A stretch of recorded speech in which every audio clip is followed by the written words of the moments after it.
Welcome back to the channel, guys. Your boy Santi. If you're already here, kindly smash the like button. If you're new, kindly subscribe to the channel and support your boy as I push my way to 10,000 subscribers. So this is the first episode I'll be having outside of Arsenal. As you all already know, I'm always talking about Arsenal on this channel, and this summer I'm taking it up a notch by bringing other fans from other clubs onto the show, and let's talk about everybody's favorite clubs on the channel. So today, the first person on the show outside of Arsenal is Adam, who is a Chelsea fan. Obviously, as you can see, he's blue from head to toe. How you doing, bro? I'm doing great, man. Doing great, man. Glad to be on the show. It's a pleasure. Thank you so much for honoring my invite. So how's it going this summer? I mean, before I go on, let me do the usual ritual I do for everyone on the show who is coming, for the first time. I'll be asking you, how did you become a Chelsea fan? Just in 1 minute or two. Tell us how you became a Chelsea fan. Oh wow. I think it had to be the Nigerian influence of Celestine Babayaro. Wow, that So was a long time ago. yeah, and then there's not a lot of there were quite a few Nigerian players that played in the Premier League. So it was either Kanu for Arsenal. There a Mhm. lot of influence from Yes. Kanu, but Celestin Babayaro piqued my interest, and then obviously Jose Mourinho. But I started supporting full time '05, that season where Jose Mourinho came in and it was incredible. I remember watching that Liverpool game in Champions League. I felt like we should have won that Champions League that year. We got all the way to the semi-final. So that I would say that was my first full season as a Chelsea fan. But my interest started to I was interested from Celestine Babayaro, and then it continued when Jose came in. I mean, I've asked quite a lot of people this question on this channel, and especially the international fans, it's always things like, oh, a player from my country played for a certain club and I picked my interest from there. And that's why I tell the local fans when they try to, call international fans glory hunters, this and that, support players or support the clubs from your country, this and that. Bro, it's not my choice. Yeah. Arsenal Football Club decided to sign a Kanuanko, Kelechi was here the a few weeks ago, and his response was, uh, Kanuanko is from the same city as him, You and the see? moment Arsenal signed him, he started watching, Yeah. just to support him. He started Yeah. watching Arsenal games, and from there he got himself hooked. Yeah. Yeah. So I mean, people support clubs for different reasons, For but different reasons. Yeah. exactly, I always say your club actually picks you. I don't know. It's just weird because if I say my reason now and it sounds really because of one player, and like you said, so yeah. it just happens. Like, why didn't I pick Kanu? Is he not Nigerian You know as well? what's funny? Me personally, right? I genuinely had no prior knowledge of Arsenal's history before I started supporting the club. I had no idea we don't have, credibility in Europe. Yeah. Yeah. You know, if I wanted to glory hunt, like they say, I would have sat down, made my research, and probably support the Real Madrid or Manchester Exactly. United, which was Exactly. the best team Yeah. at the time. So Yeah. yeah, away from that, let's quickly have a conversation about this just concluded season.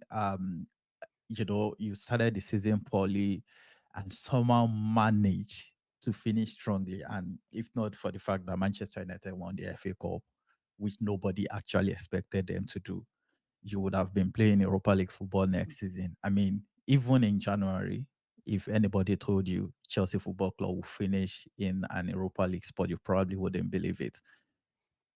Do you think after that end to the season, considering the injuries and everything that happened during the course of the season, do you think the Pochettino sack was, justified? I don't think so. I know I've had several conversations about this recently. I don't think so. I think he did a very good job. Obviously, benefit of the hindsight. During the moment, I didn't think like he was doing a great job. But now when I look back, I see the injuries, I see some of the adversities that we faced, and I understand like, look, okay, a lot of new players. He's also new to the team. A lot of guys that barely just started playing football and playing for a big team like Chelsea. Those things were going to happen. It's the growing pains, right? And Mm-hmm. eventually, we started to see some semblance of the old Chelsea, some good football, and we're winning games, right? So, but I don't want to absolve Pochettino of everything, right? He had some faults, he had some things that I felt like he should have done better. He had 100%. mistakes that he made. So, um, yeah, I think that he deserved to stay. Based off of what we saw back end of the season, I think he did well. And again, he had a lot of adversity. People forget the injuries, like the injuries that we have. And yeah, injuries is part of football, but to have such a young squad and to be able to cope with the demands of Chelsea, as Chelsea Football Club, our history, our fans, how it can be. It's a very difficult job. It's daunting. I just think like it was a bad marriage right from the onset. First of all, he's a former sports manager. The fans were not going to take it to him or give him any chance or any excuses. So Mm-hmm. it was just a bad appointment in terms of like personnel, in terms of like the heritage of the club. It wasn't a good fit, so to say. So if it was somebody else that came in and then did this, maybe people would have, given him more time. The fans might be more patient. But he's a sports guy, one of probably the best sports manager of this era. So that was always going to play a role. That was always going to play a role. And he doesn't have the personality of previous Chelsea managers, and that's where I felt like the board got it wrong in hiring him in the first place. But in general, I think he did a decent job getting us to sixth place this season. Yeah, I think maybe because his managed was before contributed to the fact that to how the fans treated him. Because for me, I think every manager have that turning point in their career at different clubs. I mean, for example, when Arteta came to Arsenal, we didn't have an out and out 10, and it was a problem for us. And we had that game in I think was it 2020 against Chelsea. And Smith Rowe was just there, not playing, and everybody has been complaining, give this guy a chance and I remember everything. that game. Yeah, and he brought in Smith Rowe for that game. We won that game, and that was literally like the turning point, like the first ever turning point during his time here. And I think Pochettino sort of had the same situation where he brought in Cucurella, into that inverted fullback role, and you guys actually obviously saw the results from there.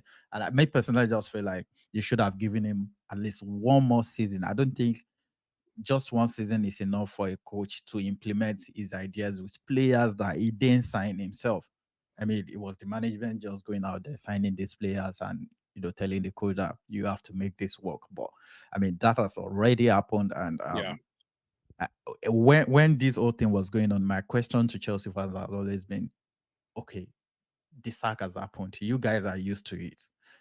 Sack and the ironing process till it works, but during the era of Abramovich, you always trust Abramovich to make the right decisions, especially when it's hiring his managers. yeah, I can't remember a manager hired by Abramovich that didn't win a trophy. Maybe Lampard. And we all know what Lampard went through with the whole transfer ban thing, and he had to yeah. work with the academy and everything. Even with that, he made top four. So, but with these ones, I think this is like the fifth manager they've hired since they came in 2 years ago. And Yeah, the only one that's had a very good end to the season is probably Poch, if I'm not wrong. yeah. So, how much confidence do you have in this new guy that they've just hired? So I think for this one, I'm more optimistic. I'm choosing. I want to be surprised. Like to be positively surprised. I'm choosing to be optimistic. I'm choosing to. I don't want to judge. I want to be open-minded. I'm ready for him to surprise me. But based on everything we know from football, in terms of, when you're hiring a manager, you go back and look at his CV, you look at what he has accomplished, what he has done. There's not a lot to look at for him, right? There's not a whole lot. He came from Championship, which, let's be honest, for Chelsea, even for any Premier League club, they will question you and say Championship is not the level, is not Premier League level. 100%. Yeah, I mean, we so saw what company did in championship, came to the exactly, Premier League, found exactly. out the hard way. Yeah. So So go ahead. go on, go on, go on. I'm Yeah, listening. so but I'm choosing to be open-minded. I'm choosing to give them another chance. They explained that, this is the style that they want to go. And remember, I talked about Poch being a bad marriage. That was just a forget about Poch as a coach. That was just a bad decision to hire Poch with the history that he has, knowing the fans that we have, right? I don't think that, fits into the ethos of what they were trying to build and generally in Chelsea's heritage. So that was just a generally a bad hire. Even next season, I don't see how even Poch, if Poch plays well, the fans were not just, he wasn't just getting that affection from the fans. And that's something that is very key. You need somebody that will come in and win the fans over, somewhere that the fans will trust. I don't see Poch being able to do that. Maybe if he had won a trophy, but with the way we're playing and the competition, that's not easy. It's not a given that will win a trophy right now at Chelsea. So that's why I'm saying, with the players that we have right now, they explained the vision to us. Like, okay, the players we have, they suit his football. He has worked with a couple of them, and so in light of that, I'm willing to give them another chance, right? But if this doesn't work, then I mean, you said it's 5 times already, so this would be like the sixth one. It would be very plain to the I world to think this is the see. fifth one, actually. Yeah, yeah. So this is the fifth one. So yeah, this is my last chance. This is the last chance that I'm giving them personally. But I'm very open-minded about disappointment. I don't want to go in grumbling or complaining. I'm ready to support, 100%. whatever they want to do. Because initially I changed my mind actually, because initially I was like, no, this is crazy. Why are they doing this? But yeah, from the explanation that a lot of people have given, this style of play, the profile of the players that we have, and working under Pep, worked with Palmer, Lavia, and the likes in under 21. I'm ready to be open minded. Yeah, that's fair enough. That's fair enough. I mean, if there's one thing about your owners that I admire, is how ruthless they are in the transfer market. They are willing to go at any length to get their targets. You know, there's something they are even doing now that I wish we as a club can do that. There's something they are tapping from the Real Madrid model, where they go to South America, tap up some of the best talents, can replace that guy. Yeah, He's so frightening, my God. incredible player, incredible player. That guy, every time I've seen him play, that guy is so frightening. And there's one crazy thing about football.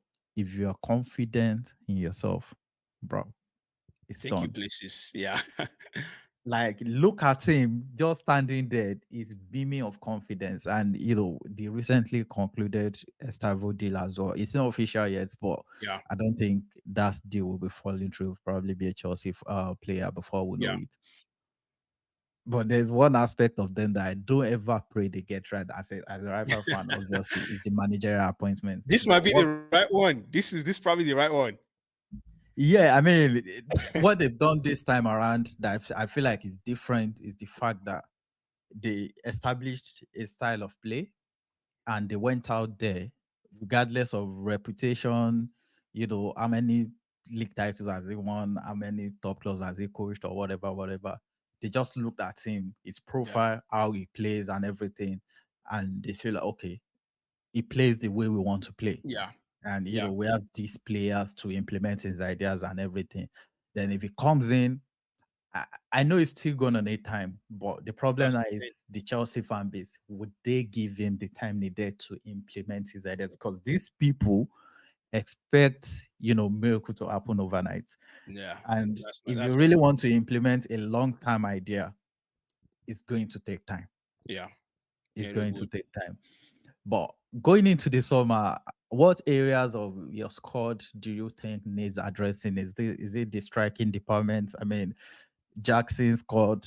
I think over 20 goals last season in all competitions, if I'm not mistaken. I think about 18. Was it up to 20? 18. Yeah. Yeah, Close, for his close, price close. tag, I don't Yeah. think it's actually bad, even though Yeah. he missed a lot of chances. But I mean, weird enough, it's very common, even with the world class strikers to miss a lot of big chances. If you look at Alan might miss like three big chances in a game, score a trick at the end of the game, like that. Which area of the squad are you looking for them to, do you think you need to address? And there's the issue of Gallagher, being tipped to be sold, and a lot of fans don't want him sold. They feel like, I also personally feel like he had a good season. I know he Yeah. had some bad games, but Yeah. generally, I think he had a good season. I would Yeah. even say he had a better season than Enzo Fernandez, honestly. But because, yeah, they're gonna make that excuse for him that he played with injury all But he season. did though. But he did. Yeah, I know he did, but my problem right now is you have this injury you're playing with that is obviously affecting your performance.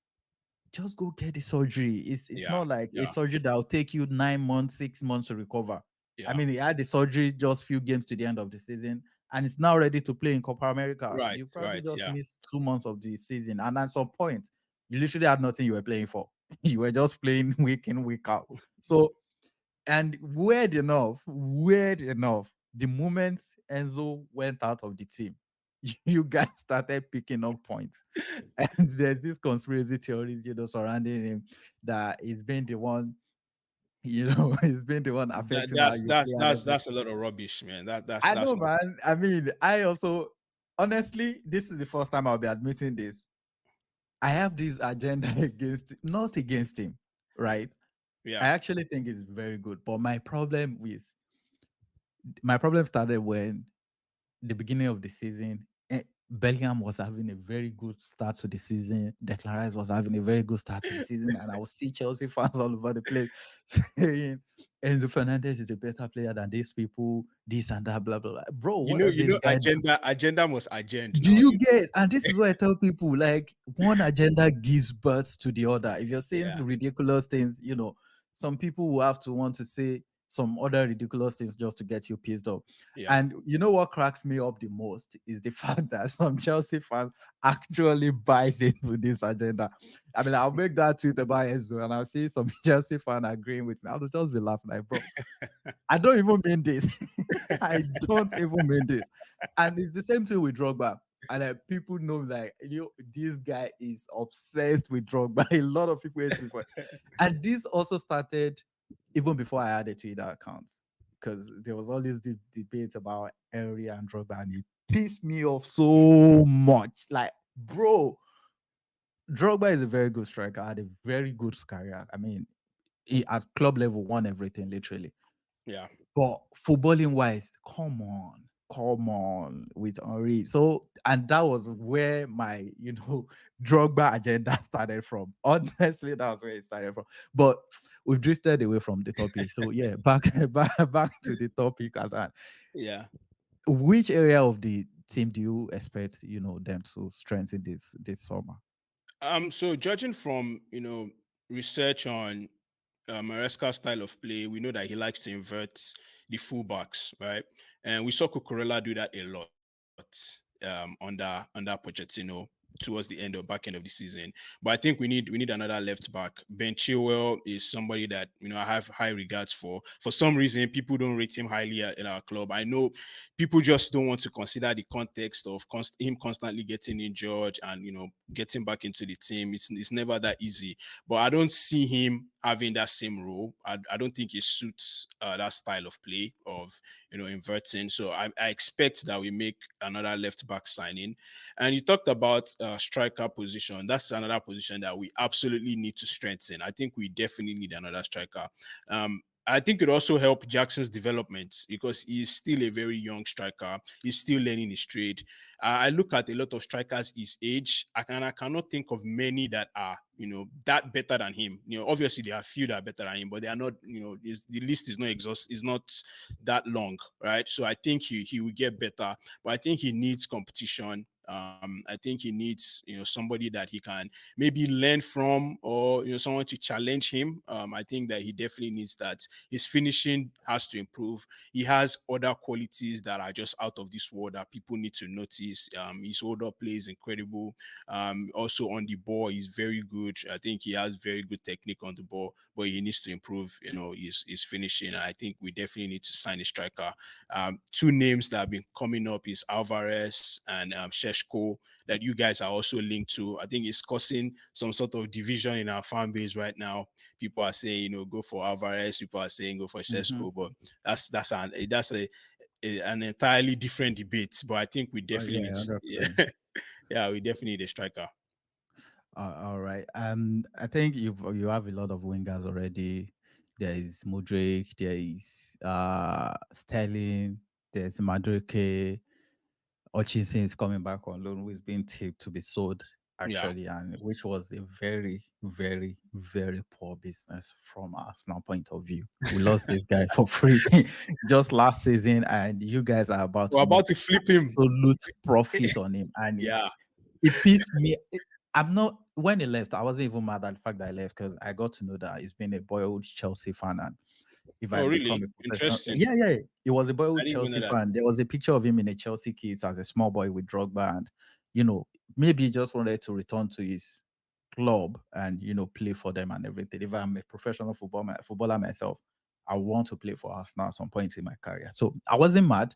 But what I was mad at is how we got ourselves into that situation where we had to lose him for free. And a year Exactly. later, you Yeah. guys are probably going to make 25 million profit from this guy. And that's one thing about Arsenal right now. We go into the market, get our targets. I mean, at least we try to get our targets. If we're not getting the plan A, we're always going for plan B, which happens most of the time, actually. But when we're selling players, bro, we're ridiculously poor when we're Yeah. selling players. Yeah. Ridiculously poor. I saw a stat. I don't know how true it is. Like the highest amount of, I mean, the highest transfer fee, was it 30 something in the last 5 years? Yeah, that was Chamberlain to Liverpool. I think Yeah. 37 million or 35 That, million pounds. that's crazy. Iwobi, followed by Iwobi, which was 30 million. Even when we're selling our best players, we're losing them for peanuts. Which, Yeah. I mean, when Torres was going for 50 million, we should at least be getting 30 to 35 million from Van Persie, and we lost him for 23 million. Doesn't make any sense. Oh, yeah. Yeah, because we would. That's why sometimes when we go at City for 115 FFP whatever whatever, and to be honest, I look at how they conduct their business. I know it's not enough to cover for whatever financial loophole, financial gap they have, and they're having to cover it or to cover up. But I look at how they conduct their business, how much they got for Parma, Romeo Lavia, a lot of their academic product, Bazunu, or what's that guy called Yeah. at Yeah. Southampton. So how Yeah. much they get for these guys? They sold Trafford last summer. These are absolute profits. Yeah. So if we have an academy at Arsenal Football Club and these players are considered not good enough, to be in the first team, at least we should be making some, Make money off of them. money Yeah. off them. But Yeah. we end up losing our academy players for free. We've lost, Sosa this season. There's Rose Waters is probably living on a free as well. This is someone that a lot of people was expecting to come in as a right back, had few games and was actually good. So I don't know, man. But that, like I said, on the business side of things, I admire your owners so much. I just hope they don't get their football I, decisions right. Because if they manage to do that, bro, we're finished. yeah, Honestly. I agree with you. I agree with you. But I Yeah, think I think there's still, for the business side as well, there's still some things that I think they can do better. You talked about City. The City, in terms of selling players, they're the model. Like, we Mhm. sold some of our players for peanuts too, and I'm not too happy. I hope that doesn't happen again. And Bro, whoever you sold for peanuts, I'm sure what you got from Havertz and Mount yeah, yeah, more covered than for enough made up for that. it. I mean, Havertz's second half of the season actually looked really good, honestly. It I did. think he had about 17 or 18 goal contribution since he started playing as a striker from January to the end of the season, which was actually good return. Had they been, he played in that position from the beginning of the season, nobody will probably be talking about that price tag right now. But Yeah, after the season is out at Chelsea. Nah, that was Yeah, mad that was business on incredible your part. business. It was. Yeah, It was. that was mad business on your part. So I don't know. I just wish you guys never get that footballing decision. Honestly, and I feel like you get it right at some point. And when you get it right, will probably be when Pep leaves City. And It will now be. we're competing with Pep. Now we will have to compete with Chelsea. Even though I'm not really moved so far. Arteta is still at this club. I don't think I'm moved like that. Yeah, man. Watch your back, man. Watch your back. Like we're coming back. We're coming back for Yeah, any. no worries. I mean, if Pep leaves for me, I think it won't be a matter of Man City picking up 5 trophies in a row. It would now be a matter of, probably United winning in this season, Arsenal winning in the next. There'll be enough trophies to go around. These Yeah. people have killed us. They've Yeah. literally picked up everything, bro. I'm tired. That's why Like I want us to get it right now, so we can be properly positioned for to be the next big thing after Pep Yeah, leaves. yeah, yeah, in line when the time comes. But I think Yeah. we're still the best position. I didn't Yeah. think Klopp didn't leave Liverpool. Klopp will be up there. Liverpool will be up there as well. But we Yeah. have to, see what slot comes into Liverpool to do. And for now, just let the transfer do its thing. It's really boring already. ITKs are out in full flow. It's so embarrassing. So How it that is. brings us to the end of today's episode. If you're watching, get involved in the comments, smash the like button. Let's get to at least 100 to 100 likes. And I'll see you guys on the next one.